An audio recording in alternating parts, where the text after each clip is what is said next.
let's go to the Joe Budden realm a little bit. So one thing about Joe is I don't understand is the requirement he has for these, his hosts to not be informed at all. It's almost like that's part of the gig. It's like, don't watch anything we're going to talk about. They just show up. Just show up and just vibe out. Like that's exactly what the business model is. And it's quite embarrassing. So I want to play this because they didn't really get to have this conversation on the podcast. And it was largely because Joe was just yelling and, doing his little misogyny thing. So they were talking about the Anthony Mackie situation. And Anthony Mackie had recently, went on the pivot and said some things that I guess riled some people up or whatever about masculinity. And it ended up being a heated discussion on their podcast. And Melyssa went to Spaces to kind of have this conversation. And I think she did something that was like really naive. And it goes back to that Bell Hookian conversation we was having last time, where you kind of jump to criticism of things and you don't get the full encompassing statements that were made. And so then you start to pull things out that logically you maybe can assess that, but if you don't get the full context, it's gonna make you look stupid. And this made Melyssa look very stupid. So I'm gonna play this. People are gonna jump to the stage, but I'm not gonna say that this was Anthony Mackie's intention, but the way that he describes the erasure of the American male is dead. Those were his words. And the erasure of black cisgendered men.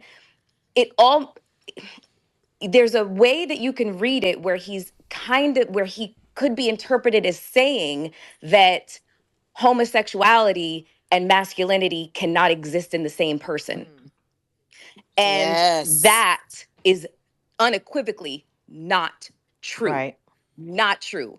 I have several homosexual male friends that are extremely quote unquote manly and have very strong protective instincts. And I have seen these instincts exhibited in certain times where they have protected me and they have shielded me and they have cared for me over the course of my entire lifetime. So the two, in terms of the conversation about masculinity, I think that men or people just overall, but specifically men, because this is their territory where they get to define what masculinity actually means. And I think that you find a different group of men, you're going to have wildly differing ideas as to what masculinity actually means. I don't think that there's room for homosexuality and masculinity to exist within the same person.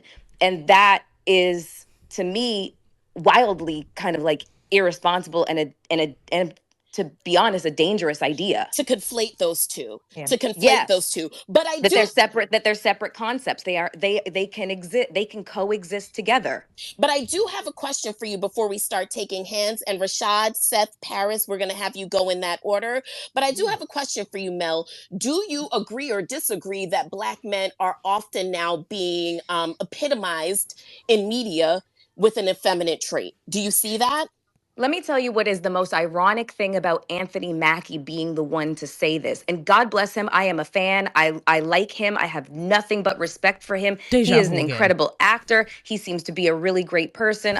We've met a couple of times. Really nice guy. But the irony of him being the one to say this and him also doing... I don't know if anybody's seen that episode of Black Mirror. It was called Striking Vipers.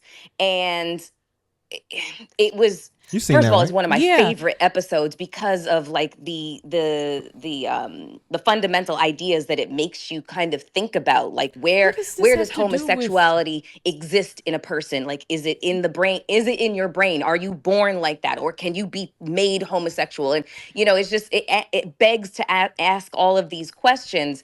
But if we're going to talk about the concept of the erasure of the cisgendered Black man through imagery on social media and TV by way of positioning men to be or questioning their homosexuality, and then him taking a role like that, I just find that to be wildly ironic. I also stand on the side of, as an actor, you are playing a role. And that is your role. That's enough. Yeah, for the most part.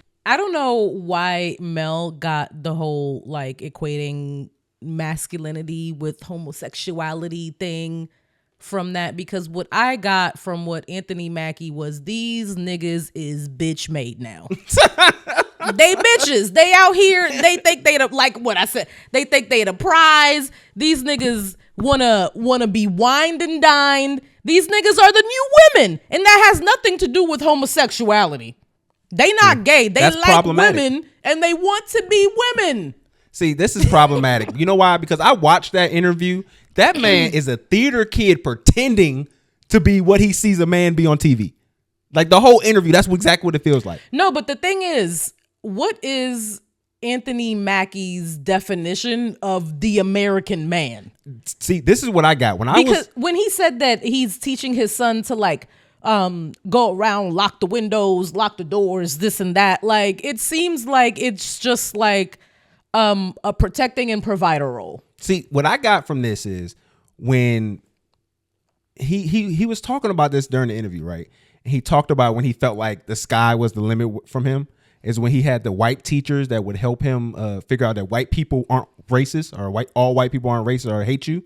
And so to me, when that's something that's required from you to make you feel like, oh, okay, white people aren't racist because they don't hate me or don't want to actively see me lose, it kind of takes away from like the real understanding of what systematically it is, and what it does. And so it felt like when he walked into this interview, somebody gave him the role of like, you're like the dude 2 years after the post-racial society, and like you're just the mascot for the future. So like here's your script and go right in. So I think would have been a better and maybe a more detailed breakdown of what he was saying is like he's trying to appeal to the right a little bit more. Do you think this is because he's the new Captain America? No, now? I think this is I think this interview largely, especially if it happened after the movie and all his press for it, this was largely an attempt to him to virtue signal to that group of people, that kind of like right MAGA, kind of group of people. And the reason why I say that is because during his press run, he had an instance where he talked about Captain America, and he talked about what that character meant, and he said Captain America was an American.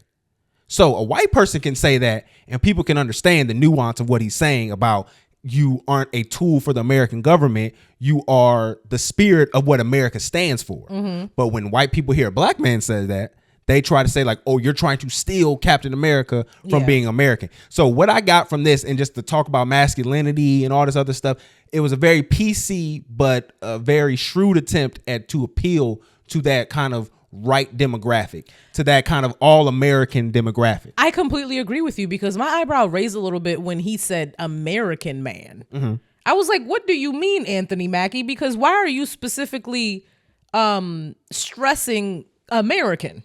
Yeah, because I think that's when you have that, again, that's why I said that Bell Hooks joke. When you have that Bell Hookian mindset, you want to look at what the black man is saying as an attempt to oppress others, when that's not what this was. This was an attempt to assimilate.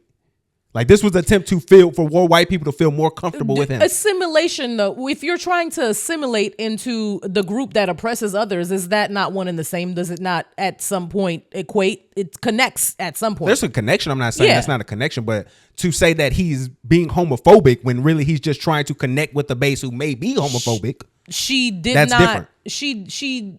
She should have thought about it a little bit more, like critically, and she wasn't right with like the group that he's trying to oppress. You were too specific, because he's not directly trying to oppress anybody. He's trying to be a part of the group that oppresses everybody.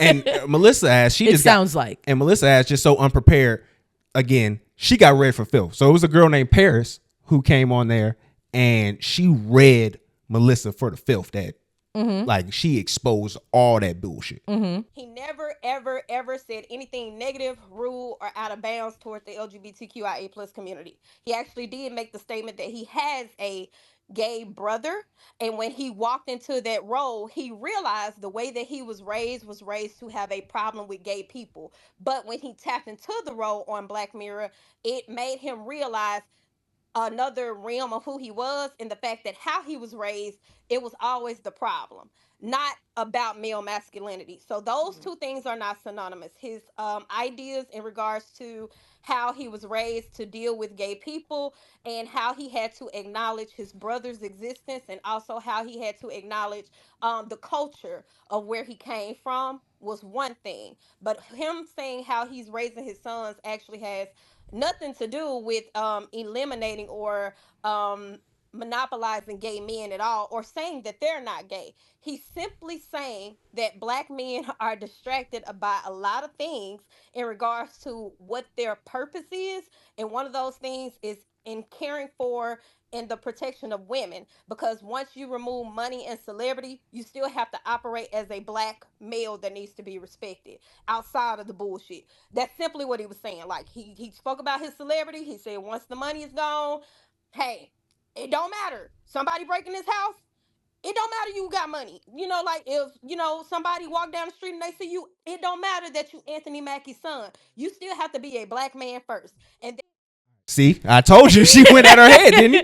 She went at her head. Yeah. And I'm glad somebody was in there to be like, no, you're wrong, and this is why, and this is why, and this is why. Because they regularly, it frustrates me. I've said this so much. Like, you'll be listening to the Joe Budden podcast and you'll have context that they don't have. And it's like, I want to fast forward past this because none of y'all know what y'all were talking about. The stupidest thing. The one part that always sticks into my head when I think about how unprepared they are is when they were talking about Terrence Howard when he was sitting down next to Joe Rogan.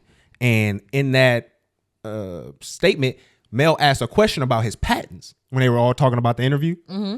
And everybody was like, oh, I don't know how he lost his patents. And then Ish go, well, it's the spanky.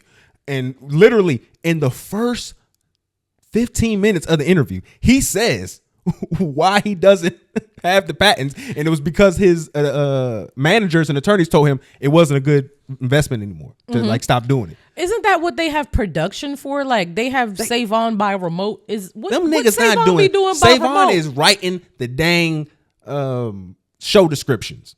Okay. Oh, he's probably not even writing. He's probably, subletting that out to other people. I don't know. Y'all need a producer that like looks things up. Like, be better. There should be no reason why when they come in, before they come in, they should receive an email with show points with notes. And I would even argue cited notes at this point where you're at, where people can know where things are coming from. That's getting too much into actual journalism now. No, I'm just saying, just so people can have a good understanding of what we're going to be talking about today and where is this stuff coming from, and allow them on the way to getting there, because they started like 11. So if you send it to them 7 a.m, give them trying to wake up on their way there, if they driving or something like that, they can get it read, or you have apps that can read the stuff to you. So now you have a good idea what y'all talking about instead of going on and writing on a whiteboard.